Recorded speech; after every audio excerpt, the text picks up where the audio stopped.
அஸ்ஸலாமு அலைக்கும் வரஹ்மத்துல்லாஹி வபரகாத்துஹு. சஹீஹ் புகாரி 25 அத்தியாயம் 2 ஈமான் எனும் இறை நம்பிக்கையின் தொடர்ச்சி.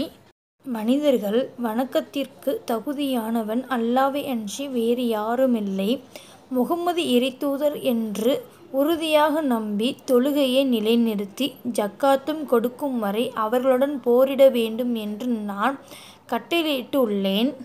இவற்றை அவர்கள் செய்து விடுவார்களானால் தம் உயிர் உடைமைகள் என்னிடம் இருந்து பாதுகாத்து கொள்வார்கள்.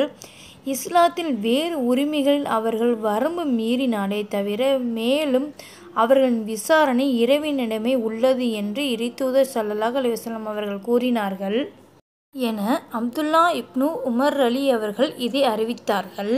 இன்ஷா அல்லாஹ் இன்று சொன்ன ஹதீஸ் உங்களுக்கு பிடிச்சிருந்துச்சுன்னா உங்கள் ஃப்ரெண்ட்ஸ் அண்ட் ஃபேமிலிக்கு ஷேர் பண்ணி விடுங்க. அஸ்ஸலாமு அலைக்கும் வரஹ்மத்துல்லாஹி வபரகாத்துஹு.